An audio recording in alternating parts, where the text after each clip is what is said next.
On the agenda tonight, we're going back to 1959. We're going to be taking a look at Santo and Johnny, and they're going to be performing Sleepwalk.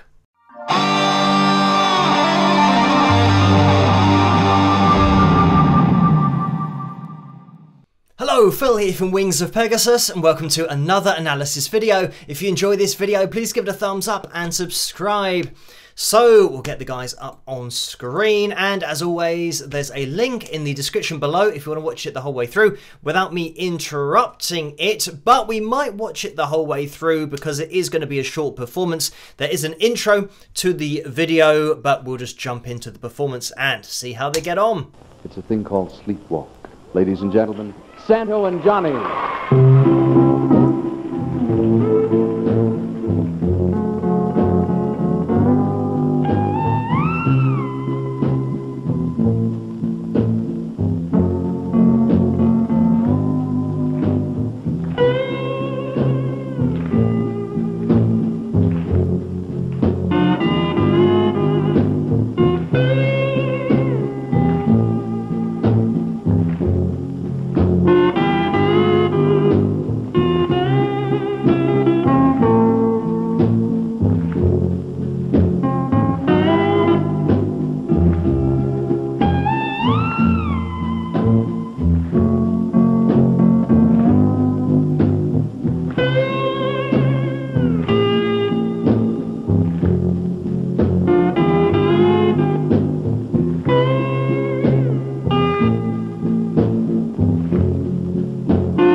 And there we have it.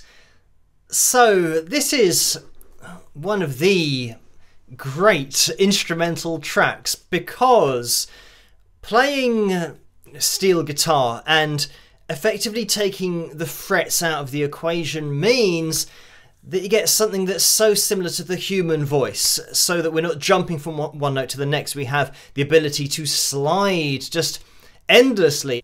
The slides are so deliberate, and that's a huge part of the expression of the sound. And having such a great melody, this is the other huge part of it. And a lot of the great instrumental tracks, if not all of the great instrumental tracks, never have really fast playing all the time, where there are just so many notes that you're not really sure how many there were because they went by too quickly. It's always like this. It's always something that is like a voice going through the instrument, and that's certainly the sound that we get here. Just to mention that this is the original record being played over the top for the TV show, so they're just kind of miming along. So if you did notice any indiscrepancies in the synchronization, don't worry about it, such as a slide taking longer to the ear than it actually looked like it was taking for Santo to actually get to the note. So yeah, but back to the expression of this instrument, because there's quite a fast vibrato that Santo applies as well, which gives it its own personality, but just having the ability to replicate a voice with an instrument. I mean, it's so distinctive. And I might grab a guitar quickly just to demonstrate, not that I've got my slide here to demonstrate anything, but just have a listen to the wobble of vibrato, and then I'll just point out why it's so different playing steel guitar to just playing a guitar, you know, with frets and playing with your fingers and fretting notes. But let's have a listen to this again. It's a thing called sleepwalk.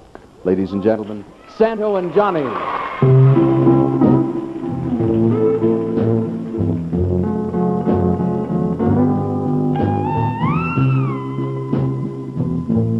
I mean, listen to that wobble of vibrato. I mean, it's great because it's so different. Being that fast, it really does give it its own expression and voice that's a little bit more lively because the vibrato is fast. It's not actually as relaxed as the slides, so you do get a bit of a contrast between the slow slides being really deliberate and then a faster, more excitable vibrato.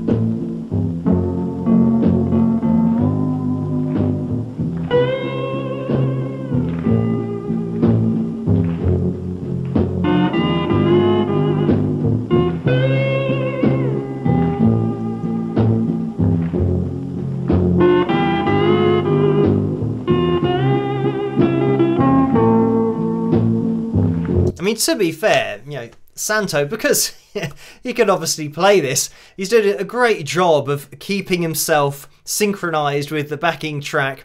So, the other thing about this guitar, you can see there's 3 necks on there, and this is something that Santo experimented a lot with, from what I've read, just messing around with different tunings and finding the tuning that he liked. And obviously having 3 necks means that you can tune those independently if you want to have one tuned a particular way, or you know, your main tuning being an open string tuning, and then maybe having another guitar or another neck for something else, maybe a solo section of a different composition. So I've just grabbed the guitar to do a quick demonstration, even though it's not really going to be a demonstration because all I have is not my slide, but a Thunderbolt to USB-C converter cable for my Mac. So when playing a guitar normally and you're fretting notes, it means that you're pushing down on the strings and you can hear the gap as you go down.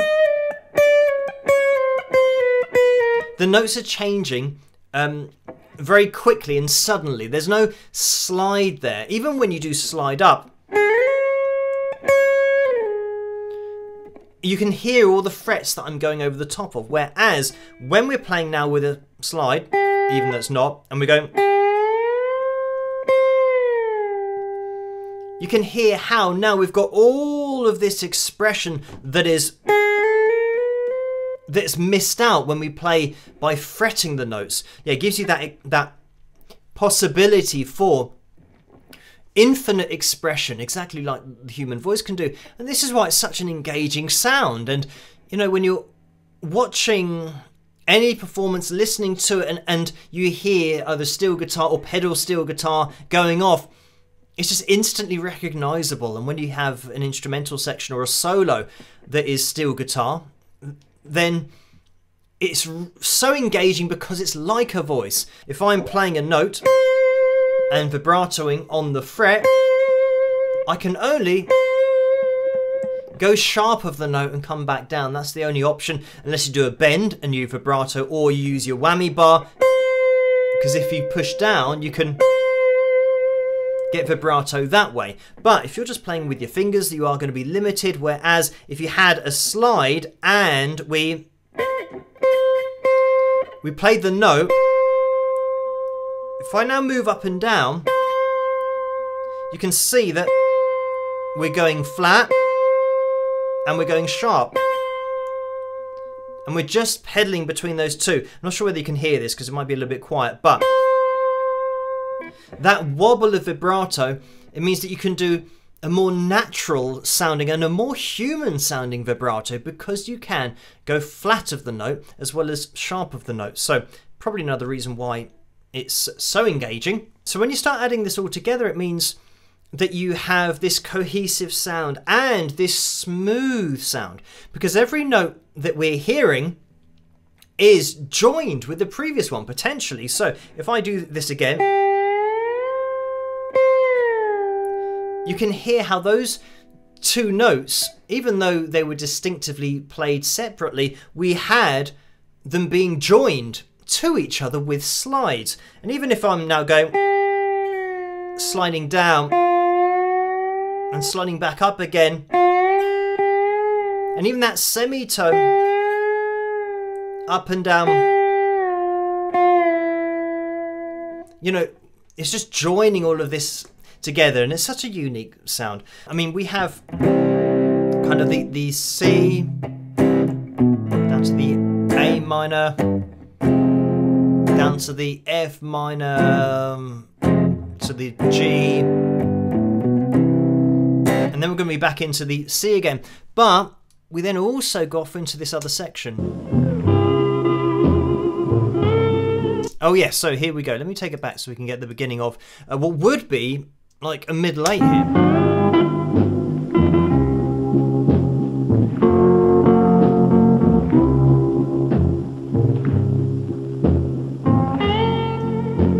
So here, it's exactly the same as you would have in a song. So we're breaking off into a different section, you know, about 3/4 of the way through the composition, that is, rather than going back to,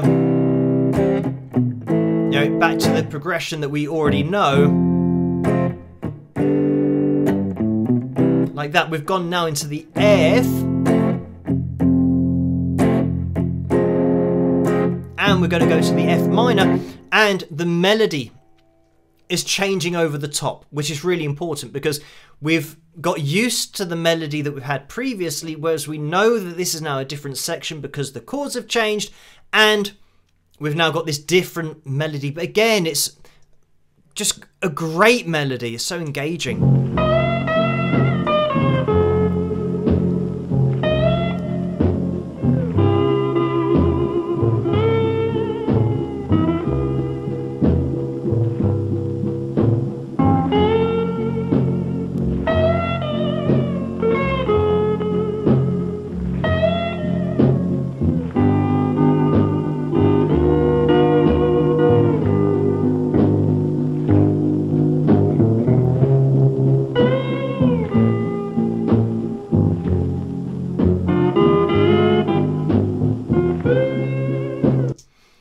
And there it is. So now, after seeing that different site on the journey, we're back to what we remember from the beginning of the composition. So, I mean, it's great because this is the kind of thing that is sometimes make or break with instrumental pieces. They've got to be interesting, and more often than not, you will find that the great guitarists, especially if they don't sing, they arrange their songs, you know, compositionally, like they have got a singer, but the guitar is the vocalist, so they will have a verse. And sometimes they'll have something that happens just before the chorus, and then the chorus is always the same line that they play. And then they'll go back to the verse, and maybe have a slight variation, but it's all just organised that way to give you that relevance and to give you something that you can remember, so that the journey is relevant the whole time, rather than having 3 or 4 minutes of just random guitar, because nobody's going to be able to lock into that. This is the thing about, yeah, the great instrumental songs, but just songs in general. They repeat sections so that you remember it, and then you want to go and hear it again, because if it's got a good melody, you can play a melody endlessly, a good one, and never get bored of it. And this is the kind of thing here that it's so, you know, unique because of the sound of the instrument, the playing, but it's unique in the melody as well, that it's just great. And the way that they revisit it and then change it 3/4 of the way through, come back to it at the end. Yeah, it's just a really nice journey to go on with the sliding as well. That just makes it a really smooth journey. But thank you guys for requesting this particular video for me to take a look at, and keep those suggestions and requests coming in the comment section below. As always, let me know what you guys think, and if you did enjoy this video, please give it a thumbs up and subscribe, and I'll catch you guys at the next one. Rock!